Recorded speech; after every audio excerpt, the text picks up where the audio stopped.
Today we're going to, it's myself and Dennis, so we work here at the museum. Dennis is the curator manager, and we're doing a joint effort on this presentation because it's about our upcoming exhibit, and it's sort of a taster, pun totally intended, about the cookbook exhibit. So I'm going to turn it over to Dennis. He's going to talk to you a little bit, and then I'll talk to you a little bit, and then maybe we'll even make some food together. Right on. Okay. Great stuff. Yeah, like Chandra said, the idea for this brown bag came out of our idea of putting together a cookbook exhibit at the museum. And for me, this would be the second time around. I did a cookbook exhibit, must have been about 12 years ago now, at the Kamloops Museum when I worked there. And at the time, I realized what a huge topic it was, and how much you could cover or not cover on that particular topic.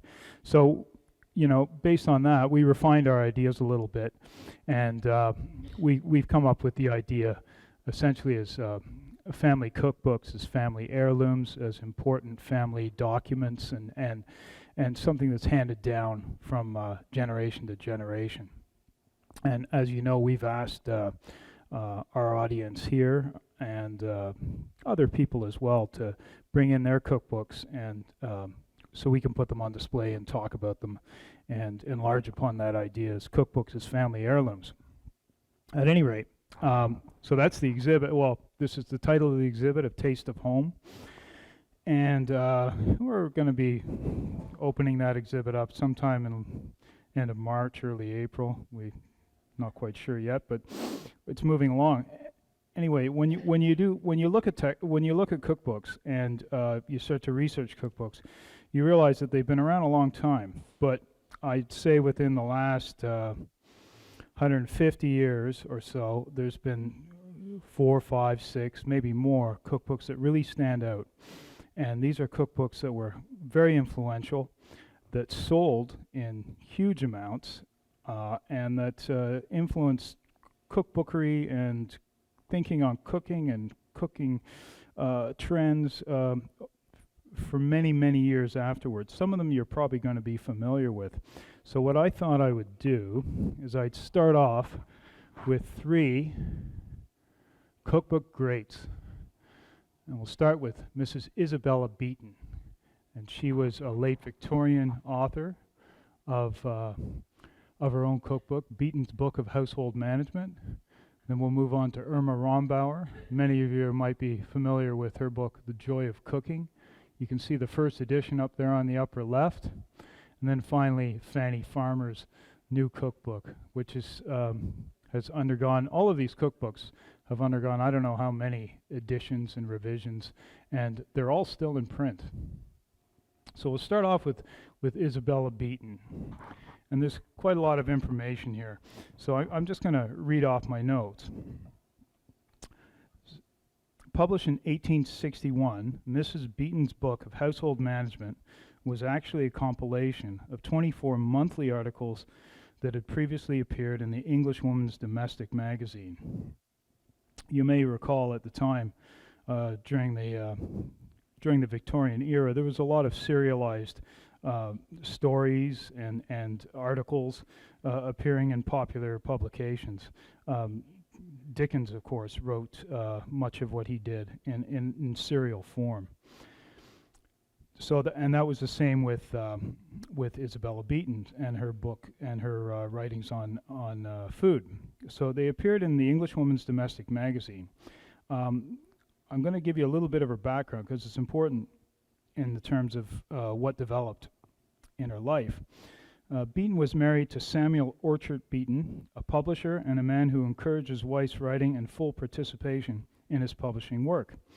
Beeton was the British publisher of Uncle Tom's Cabin, which made him a lot of money. Beeton was also a man of vision, as the English Woman's Domestic magazine and the Boy's Own magazine were pioneering publications, appealing to new audiences among the reading public. He and Isabella formed a great partnership. Isabella was well educated, and she started off working for her husband translating French fiction, which appeared in serial form in his magazines. When it comes to the cookbook, she was 21 years old when she started work on this, and at the time she said, "I must frankly own that if I had known beforehand that this book would have cost me the labor it has, I should never have been courageous enough to attempt it. What moved me, in the first instance, to attempt a work like this was the discomfort and suffering which I had seen brought upon men and women by household mismanagement." So that was what prompted her to write her cookbook. It opens up. The cookbook starts with an excerpt from The Vicar of Wakefield, a popular novel from the century before. And here is how her book is introduced. "The modest virgin, the prudent wife, and the careful matron are much more serviceable in life than the petticoated philosophers, blustering heroines, or virago queens. She who makes her husband and her children happy, who reclaims the one from vice and trains up the other to virtue, is a much greater character." Somehow I don't see that working as an intro to a cookbook these days, but that was how she thought at the time. I'll just mention the full name of her cookbook, and here it is. "The Book of Household Management, comprising information for the mistress, housekeeper, cook, kitchen maid, butler, footman, coachman, valet, upper and under housemaids, lady's maid, maid of all work, laundry maid, nurse and nursemaid, monthly wet and sick nurses, etc., etc. Also sanitary, medical, and legal memoranda, with a history of the origin, properties, and uses of all things connected with home life and comfort." That was the full title of her book. And it was aimed at the middle class, but I can't imagine even a middle class employing of Victorian England at this time employing anything like the number of personnel that she's talking about there. But anyway, that was the title. And so that's the full title of the book. It should be said at this point that many of the recipes in the book were copied from other popular cookbooks of the time. The Art of Cookery Made Plain and Easy from 1747.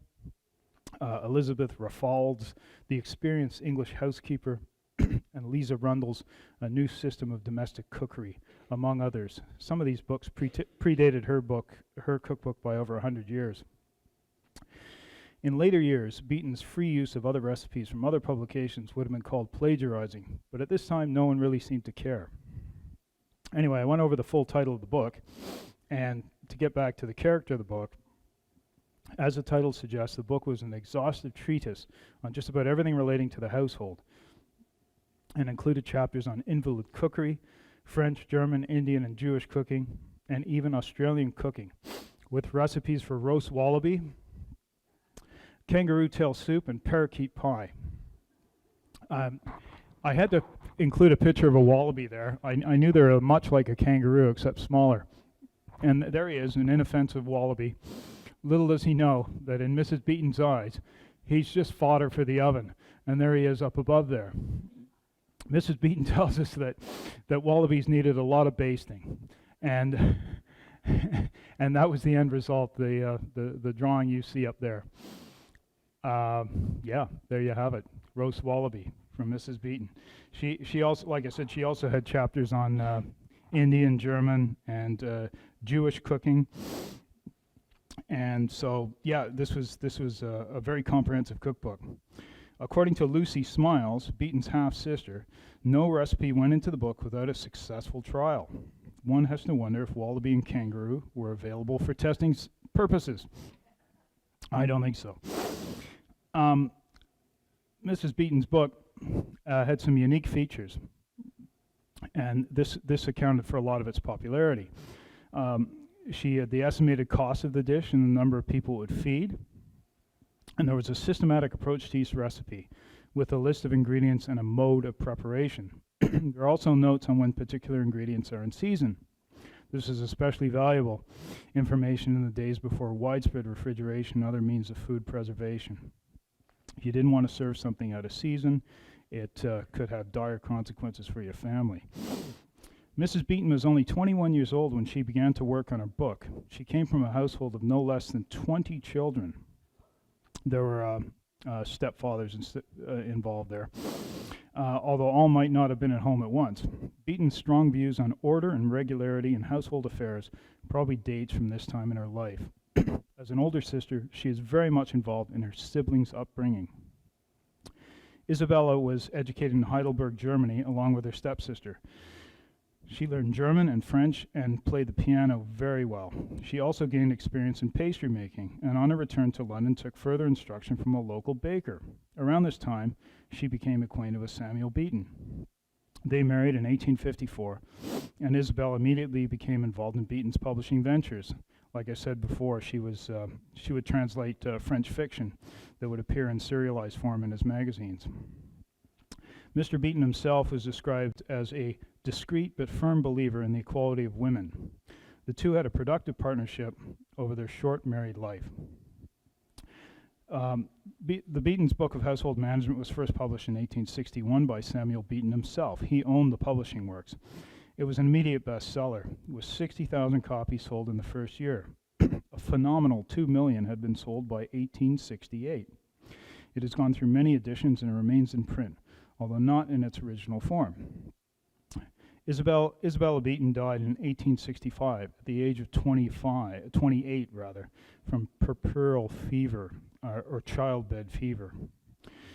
Later editions of her book carried an obituary, but the following editions did not, probably because the publishers thought that a living Mrs. Beaton would help sales. Mr. Beaton eventually sold the rights to the book, so it fell out of the hands of the Beaton family itself. So I'll end with a short quote from Samuel Beaton, talking about Isabella and what he had to say about her book.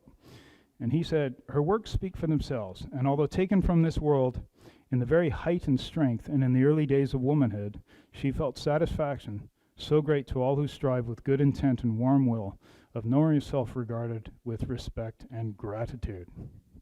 So that's Mrs. Beaton. You can see her on the right there. Her book is still in print. It's undergone many revisions and new editions. I think within about 6 or 7 years of it being published, it was over half again as long as the original one. So people just kept being added to, and it was very influential in the cookbook world. Now at this point, we'll move on to Irma Rombauer.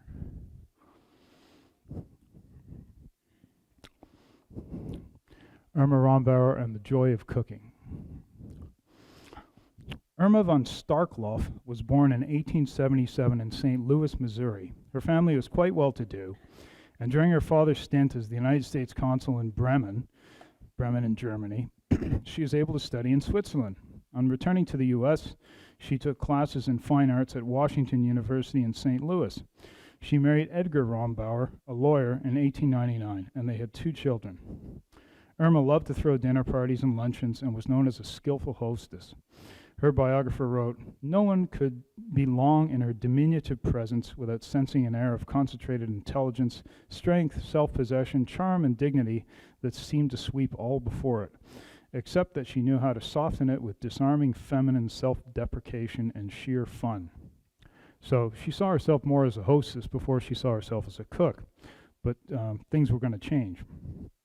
Her daughter Marion, who you can see there on her right, always thought that her mother valued the social aspect of dining more than the food itself. However, her life was about to change in a drastic way. Her husband Edgar had always suffered from bouts of depression, and in 1930 he committed suicide. Irma was devastated and left with $6,000 in savings, which is about roughly $110,000 in the present day. So she needed to support herself. Her eldest child, her son, had gone, and her daughter was about to be married, so she needed to do something to keep herself occupied and bring in an income. To the surprise of many, she announced she was going to write a cookbook. Gathering recipes from her own kitchen and those of friends and family members, the book took shape quickly. A.C. Clayton Company, who were not publishers but printed labels and packaging, agreed to print 3,000 copies. It's hard to get into exactly why, but I think the A.C. Clayton Company, I don't think any established publishers really wanted to take this book on as a project. So the A.C. Clayton Company did it, even though their main business was labels and packaging. But they agreed to an initial print run of just 3,000 copies. Irma herself invested half of her savings into the book. Anyway, so they went ahead and they printed the 3,000 copies. And it became a remarkable success. They all sold out. And a much larger print run was eventually planned. Now, there are a number of reasons for the success of The Joy of Cooking. And the first and most important was the author's unique style. Included with the recipes were witty comments and her observations on etiquette and hosting. The style of her writing was casual and conversational, drawing the reader in and establishing a deeper connection between reader and author. The Joy of Cooking appeared in ever larger number of middle-class families. Or The Joy of Cooking appeared when ever larger numbers of middle-class people were cooking for themselves. The recipes were simple and the instructions were easy to understand. There was information on ingredients and technique, and there was the author's assurance that all the recipes were tested and proven. It could be, too, that Irma's book appeared when American ingredients, dishes, and traditions were asserting themselves as worthy in their own right, with a distinctive style and interesting regional variations. So, The Joy of Cooking was first published in 1931, and the first commercial edition was published in 1936. Marion Rombauer Becker, Irma's daughter, who we see here, oversaw subsequent editions up until 1951. Marion's son, Ethan, assisted with the 1975 and 1997 editions, including the 75th anniversary edition. Ethan's son, John, and his wife, Megan, has since been solely responsible for revising and updating subsequent editions. The latest edition was in 2019 and was the 9th edition. So it's remained very much a family affair within the Rombauer family. And in closing, well, one of America's best cookbook commentators and cookery writers, Ann Mendelsohn, called her book one of the eternal verities of American cooking. So high praise indeed. You can see a bunch of the various publications and various editions there to the right. I certainly don't look for cookbooks, but I seem to see it everywhere. And it's ubiquitous in cookbook circles. So we'll move on to Fanny Farmer.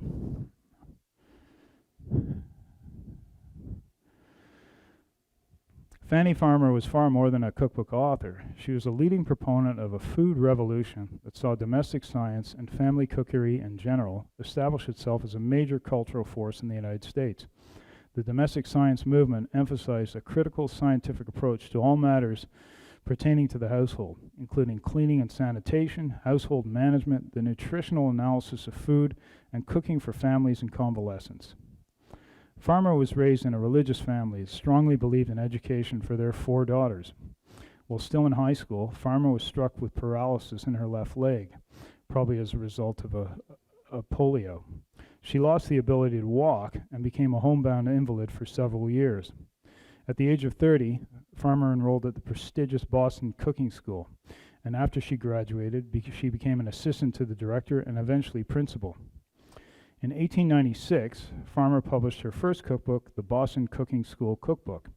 It contained over 1,900 recipes.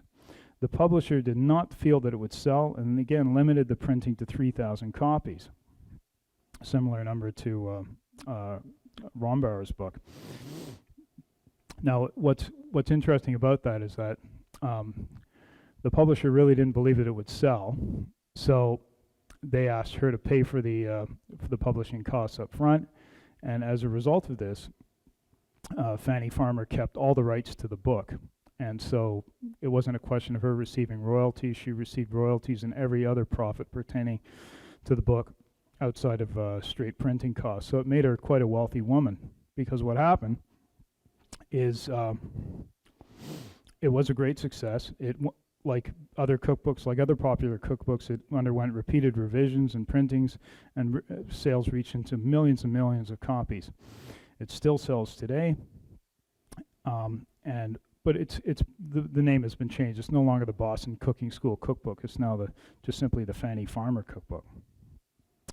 Fanny Farmer turned the cookbook into an authoritative voice on food, nutritional content, and the best ways of preparation, the chemical processes behind cooking, and the unique requirements of invalids, and much more besides. Farmer eventually lectured at the Harvard School of Medicine and trained nurses and dietitians. In 1904, she published what she felt was her most important work, Cookery for the Sick and Convalescent. Farmer continued to teach, lecture, and write until just a few days before her death in 1915 at the age of 57. And yeah, you can still get her cookbook. I think it's right over here at the library as well. It's very influential in American cooking circles.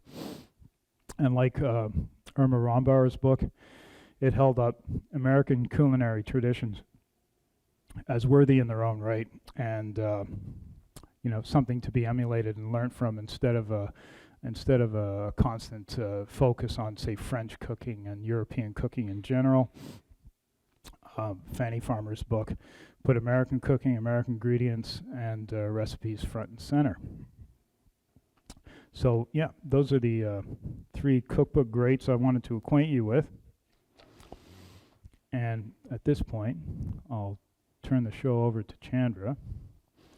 I'm going to bring us a little bit forward in time, more to maybe me growing up and the cookbooks that I was familiar with. And I wanted to start with the Best of Bridge. How many people have the Best of Bridge in their house? Some more hands come up. That's great. I'm going to pass that to you. Thank you.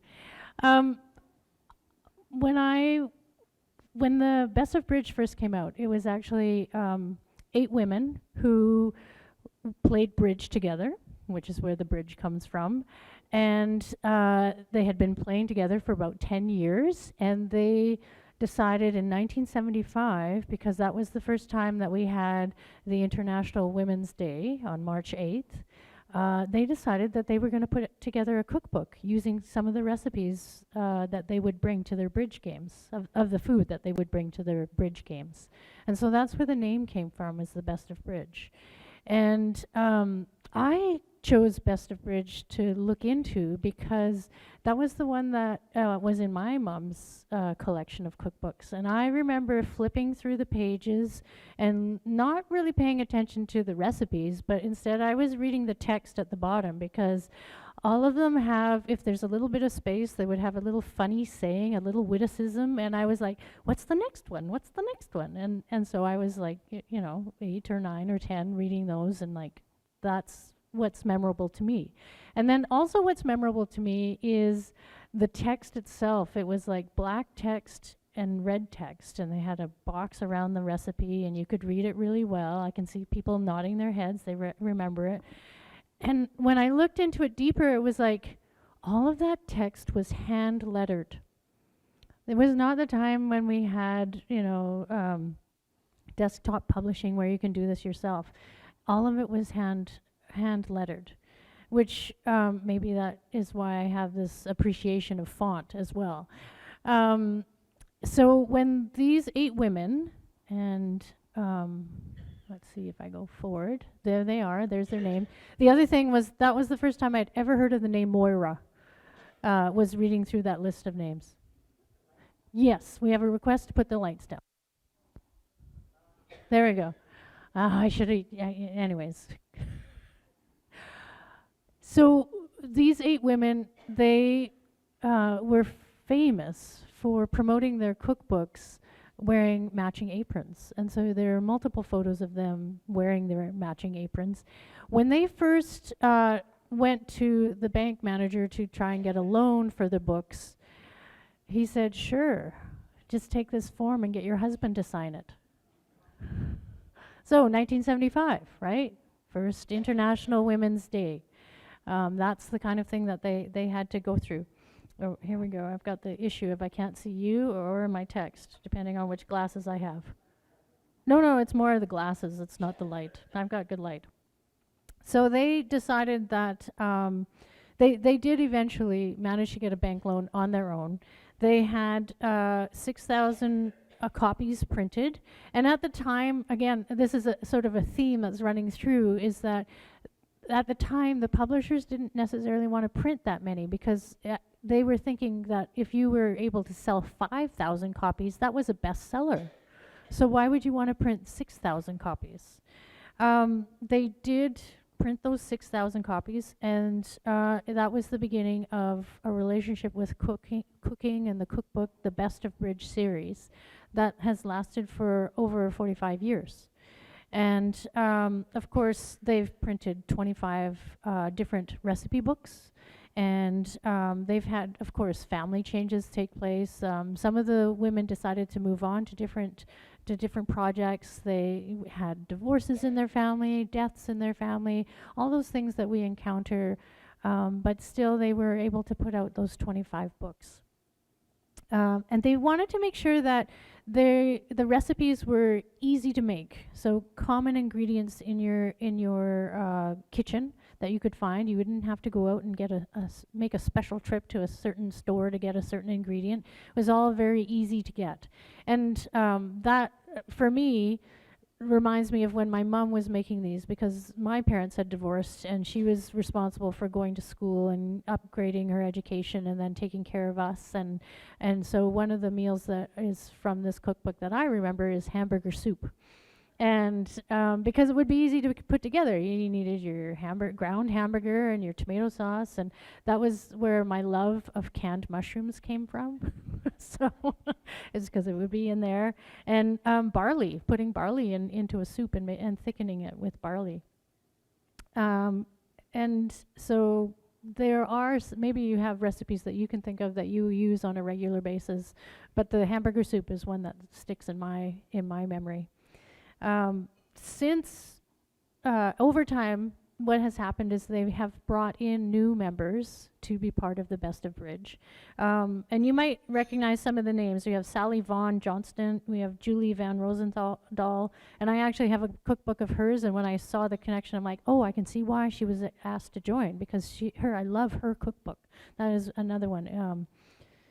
Which the name I can't remember right now, but and then Elizabeth Chorney Booth, Sue Duncan, Emily Richards, and Sylvia Kong. So these are all people who were food writers, culinary experts, and they were asked to join in as the original Best of Bridge ladies decided that it was time for them to move on and retire, because it's a lot of work. So we're 40 years later, and 4 million copies of different versions of the Best of Bridge, and still a mainstay. And they were based in Alberta too, which is where I grew up. So maybe that's also why they're in my memory. So now I'm going to talk about Companies Coming. And how many people have a Companies Coming with Jean Perry in your kitchen collection? Okay, so I am not as familiar with Companies Coming. I recognize the name. And what I also recognize is it was also spiral bound. And actually the same thing for the Best of Bridge. The use of the spiral bound, and for the Best of Bridge it was like a coil, and then for Companies Coming it's one of those plastic coil bound that you can see the name on the side. And those were intentional choices. Because if you have ever been in the kitchen and you're trying to cook something and you've got this cookbook and it keeps flipping closed, that is the most annoying thing, because you're like, oh, I need to know what's ingredient, and then you get food all over the cookbook. So it's really nice to have a cookbook that lays flat. And that was what Jean Perry did. When she decided to start writing cookbooks, she went through and she decided, okay, I want something that's going to lay flat. I want something that's got big text. I want recipes that are going to use common ingredients. Those were things that were important for her when she decided to start writing her cookbook. Now she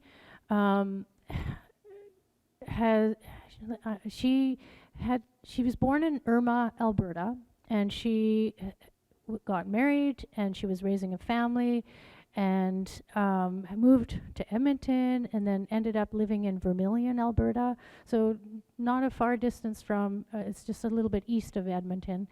And she was involved in catering food, meals for people and organizations. She ran a cafe for a time. She had to be self-sufficient because her first husband was a ne'er-do-well and gambled and drank, and so it was difficult. She had to raise her 4 children basically, and so she turned to cooking as a way to provide for her and her family. And it wasn't until, well, actually, and through those moments, what would happen is people would come up and say, "I would love to have that recipe because it tasted so good." And she would never say no to anybody. So she would write it out all by hand onto the card and give it to the person who asked for it. And then somebody else would come along and say, "I'd love to have a recipe. Do you have it?" And so she'd keep writing, and she never said no. And so it was that gave her the idea to put together a cookbook, because she would always share her recipes.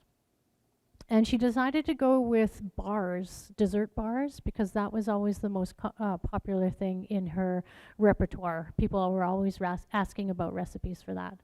And so she started in 1980, and she went through and she tested recipes, and she decided, okay, this one is more reliable. This one is the ingredients are not too costly. So she did a lot of testing and deciding which recipes would go into that original cookbook. And I kind of take heart, because she did this when she was 54. And so I'm like, oh, so there's still hope for me. Maybe I could write a cookbook. And she, again, tried to, wanted to get it published. She decided that because she was one who was self-reliant, I'm going to publish this myself. So she hired a printer to have them published. She hired the printer to print out 15,000 cookbooks, which, as I said earlier, 5,000 was thought to be a bestseller. So here's somebody, and she's going to have 15,000 cookbooks? That seems like a lot. Well, she managed to sell those 15,000 cookbooks in 3 months. So part of what she did was she had it in places that were not typically where you would find cookbooks, so in gas stations and drugstores and supermarkets. And now you see them everywhere, right? Now you have those special stands. So she was one of those innovators who came up with that idea. And then at book fairs, what she would do is she would have a sample that people could taste from a recipe that was in the book. So that was another way that she was able to sell so many cookbooks. She did a second edition in September, and that time she printed out 25,000 copies. And 1 month later, they were all gone. And she printed another 50,000 after that. So she was really good at thinking about how am I going to do this, and she was very successful in her planning. What I really appreciate about her too is that she was awarded the Queen Elizabeth Golden Jubilee Medal, and then she was also made a member of the Order of Canada, and it was presented to her by Adrienne Clarkson. And so here's a woman who came from Irma, Alberta, which is like a population of 250 people, and she was able to, be recognized for her skills and the impact that she's had on people through her cooking. She, by 2006, this is when the information that I was able to find, she had printed over 13,000 recipes in over 100 books and had sold 23 million copies. Yeah. And it was only 2 years ago that she passed away. She passed away on December 24th in 2022. So she was with us until she was 95. So that is Jean Perry. Now, this is the interactive portion of our presentation. So I'm going to turn the lights on, or at least one of them. Can we see, or should I turn on? I'll turn on these ones maybe. How's that? Is that better? All right, so you've all been wondering, what is underneath this cloth? Well, we went into the collection and pulled out some of the really interesting artifacts that we have. So our first one is this. Does anybody have this in their collection. Oh, Richard, you do? What do you use it for? Oh, grinding walnuts, yes. It's like a mini, you could use it for grinding pretty much anything. And I saw you could use it for making baby food too, so you can really grind something up. Okay, all right, good. So we have a grinder. And I love it. It says moulin légumes, création moulin légumes, which is French for creation vegetable mill. So, all right, what is it? What's this one? Okay, it's not a torture device, I promise. Although it sounds like it. Don't put your fingers in there. Yes. Does it look like a slicer? Okay, it's got these two little holes here. It's a cherry pitter. Yeah.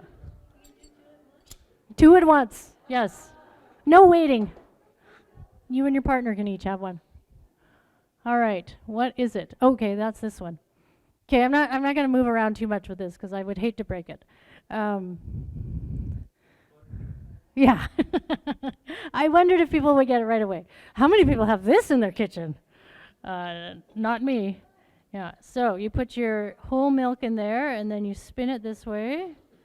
And then I don't know how long later, but if you shake it, it takes about 5 minutes. So then you have your butter. All right. This one. Wait. I feel like there's some joke I should say about this, but I'm just going to leave that to your imagination. All right. So it's got this space underneath. Okay. And it's got this space in there. Can you see anything in there? No, nothing up my sleeve. It is pottery. It's like terracotta.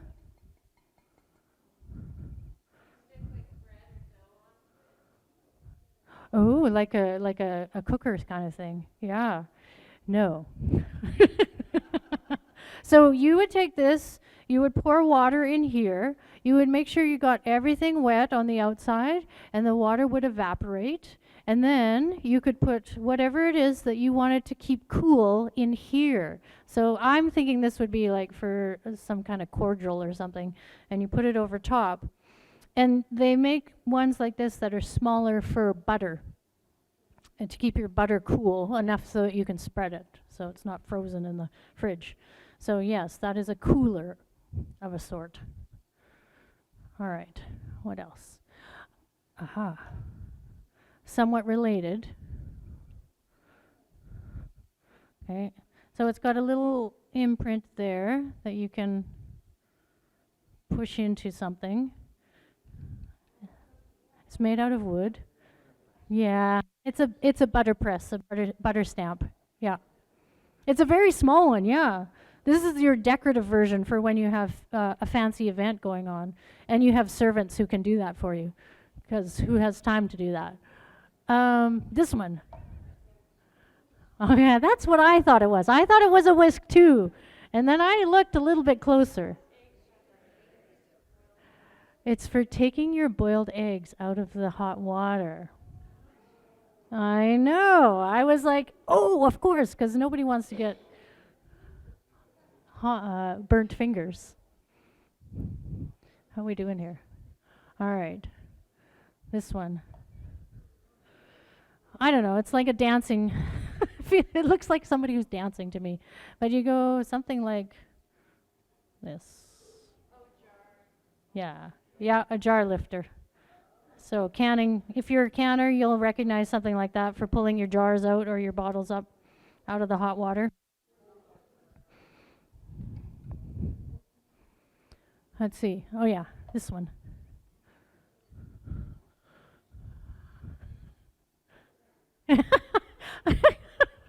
I can't fool Eva. No.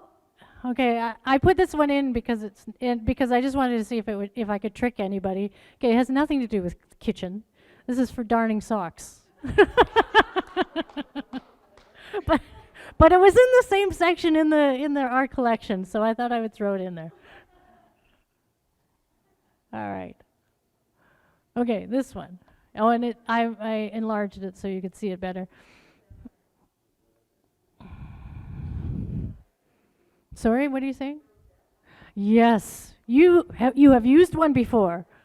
Okay, it's a rosette iron, and it's a so you heat up. I've never done this, so if I get it wrong, let me know. You heat up your hot oil, or you heat up your oil so it's hot. Then you have your batter, and you dip this into the hot oil, and then you dip this into the batter, and then you dip it back into the hot oil, and it cooks it. And then when it's cooked, you put it over here, and you sprinkle it with sugar, yeah, powdered sugar, or maybe you can put something savory inside it as well, depending on your batter. Yes. And they come in different shapes. You can get some that are like snowflakes or stars or but this one is good for making a dish that will hold things. So, yeah. All kinds of fun things. All right. Is that it? Okay. I wanted to I wanted to bring these last two because I was like I'm pretty familiar with stuff in the kitchen, but I went over to Herb Allen's, thank you very much, and he's loaning some of the implements that we're using in the kitchen. And I was like, I don't know what these are, but I'm pretty familiar with what things that are in the kitchen. So I hear cheese cutter for this one, okay, and this one? Yes, for angel food cake. You use this in order to cut your slices of the angel food cake. I know, and they've got the nice Bakelite handles on them too. But you know what? Lots of people say cheese cutter, but when I looked online, there was like cheese cutter or cake cutter, a specific kind of cake cutter. So, but I hear cheese cutters. Ah, Velveeta cheese. Okay, all right. So a specific, nice, soft cheese. Okay, cool. But this one, when I saw it, I was like, what is that? It's for combing your hair? So, okay, so now, what we've all been waiting for. Okay, so, yes, please, can you go melt it? It needs to be melted. Thank you. So, this has been about cookbooks as family heirlooms. And I was thinking about well, what cookbook would I bring? Because I have a couple cookbooks that my dad has given me, and the one I was going to bring is about Chinese dim sum, which I go to all the time for like dumplings. Which, if you were here last time I cooked, I made dumplings, and I'm like, I can't make dumplings again.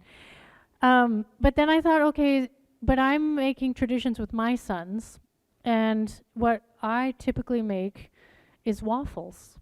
And so I'm going to do waffles because I know this recipe pretty much off by heart. That's how many times I make waffles. So I'll make waffles. We all have to share, but I did get the real maple syrup. Oh, thank you. No, which apron would you like?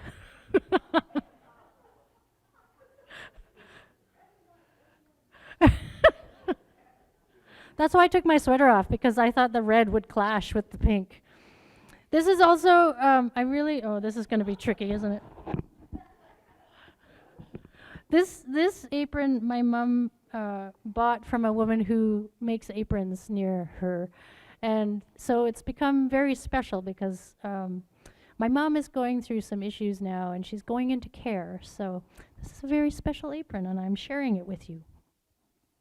All right, so when we make waffles, we need flour.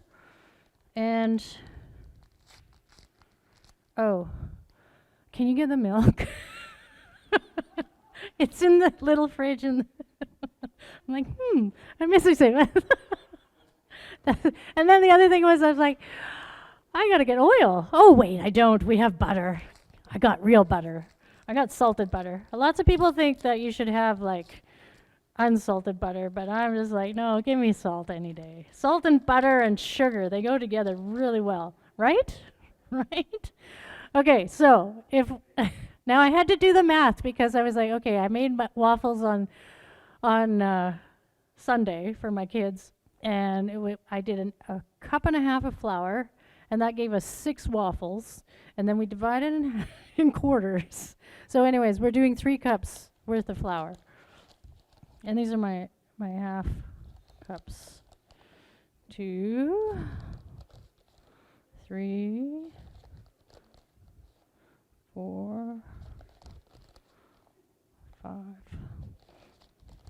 6.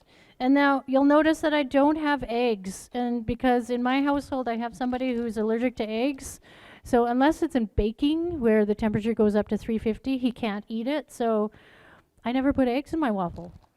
And I thought that's okay, because then I would have like 11 eggs and I wouldn't know what to do with them because the museum bought 11 eggs. So thank you so much, Dennis. Okay, and then we do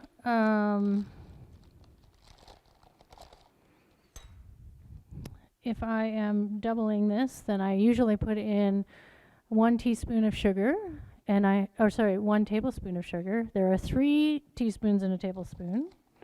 So I'm going to do 1,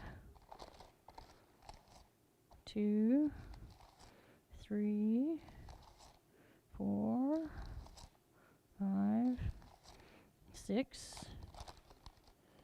And then, you know what's really interesting is that when I do my waffles at home, I actually have a sourdough mix, and I throw that in for the leavening agent. And every once in a while, I'll use baking powder. So this is the baking powder, and I'm going to put in 2 teaspoons. No tablespoons, that'd be terrible. All right, do I have everything? Just the butter and the... Mix it all nice. Now, is everybody writing this recipe down? So many people are like, are you going to give us recipes? You're going to have to you're going to have to come to the exhibit, and you're going to have to bring your favorite recipe, and we will have a place where you can write down your favorite recipe and trade it for somebody else's favorite recipe. Okay? So that's what we're going to do. And thank you to Lori for melting our butter. Still a little, I think it'll be all right. That's cold enough. They'll balance each other. Okay, we'll do this first. Okay, so I just do a 1 for 1 and then see how that is for us. So I did 6 scoops of flour. Okay, stop talking. I'm losing track. 3, 4, 5, 6. How many people make waffles at home?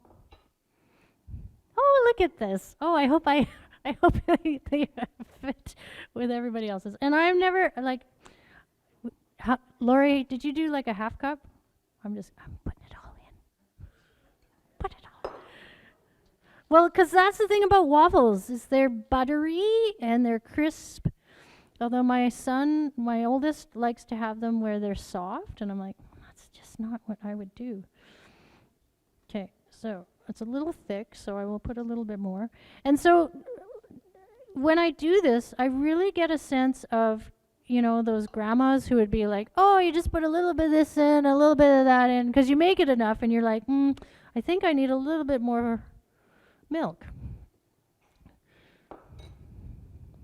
I made you put on that apron, Dennis, and you're not doing anything over there. But that's my fault, because I'm not delegating.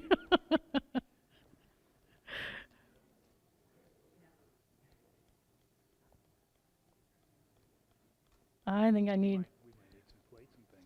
Yes. Look, Lori's got the plates over there, and I've got forks.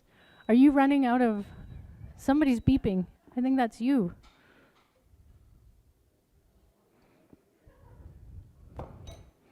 The other thing is I don't usually use milk, like cow milk. I use soy milk or almond milk because I don't do dairy typically.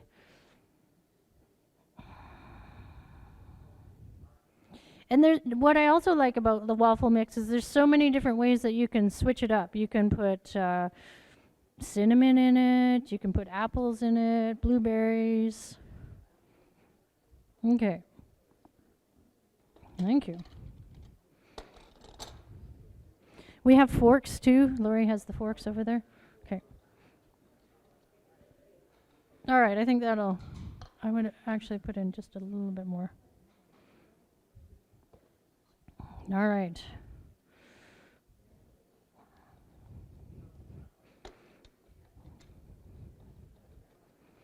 Thank you. Okay.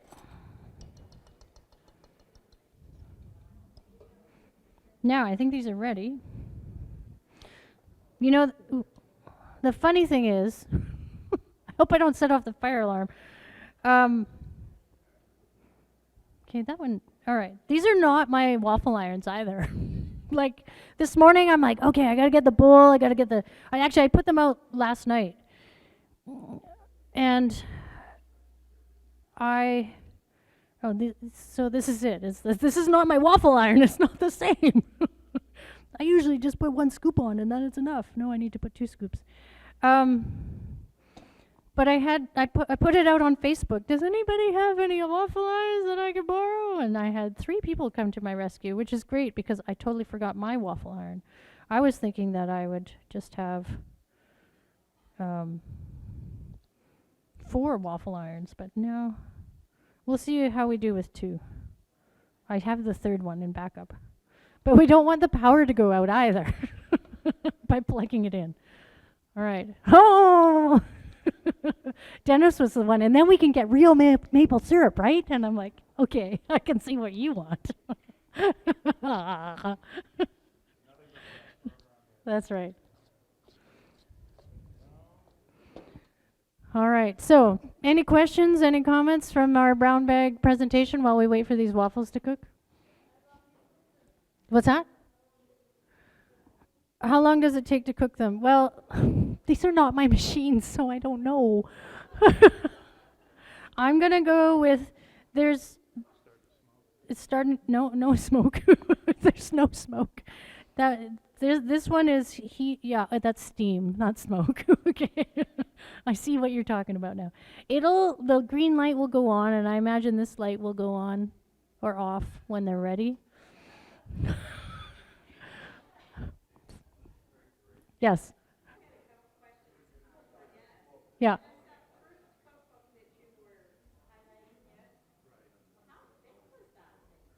How thick is it's Miss Beaton's? Yeah. And Mary Lynn is showing you how thick it is. It's about, I would say, what is that? 4 inches? 5 inches? What is... Yeah.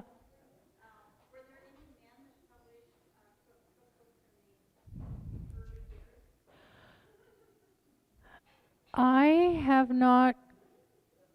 So I started from like the very beginning, and there were clay tablets that were found from the Babylonians, and I think they were basically like a list of the ingredients that you would have in your recipe, and not the how-to. So I don't know who wrote those. And then when you go to the Middle Ages, then you start getting the men doing the writing because they were the chefs. So we're talking about 1300s, 1400s, but not more recently. Yeah, it's a good question. Do you want to open it up, find the recipe for waffles, and we can compare? Well, because that was another thing to look at in terms of different recipes and how they've changed over time. So, like nowadays, you have ingredients like agave syrup or all these different ingredients. And I was thinking, wouldn't it be cool to see, or interesting to see, like how chocolate chip cookies have changed over time, and when did the first chocolate chip cookies come into being? And so. There's so many different avenues that you could go down because you look into, the macro history of chocolate and how that has changed over time, and so. But I didn't do that because it's a lot of work.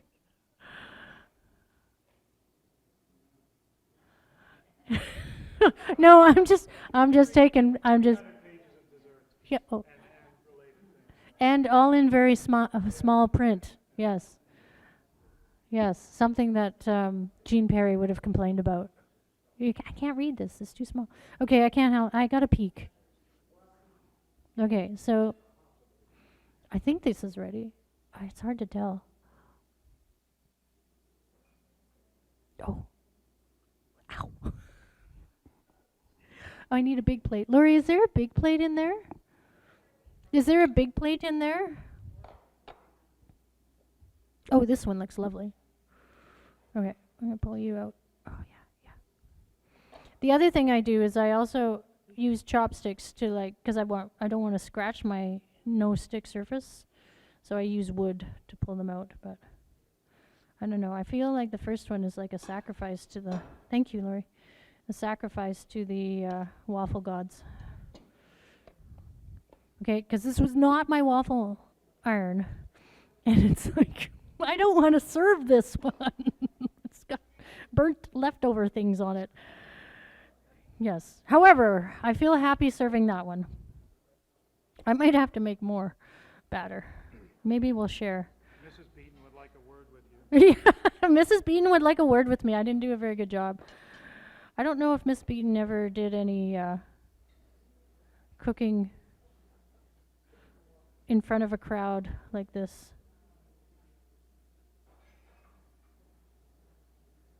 Now I'm like, I should have just gone home and got my waffle iron. Because it's what you know, right? Okay, so what I'm going to do is I'm going to rip this apart and 4 people can have some waffles. So you guys have to arm wrestle and decide who gets to have the first 4 waffles. But don't everybody jump at once. Yes, I'm sorry for those of you who are gluten intolerant. This is a full-on gluten meal. Yeah. Thank you very much for coming.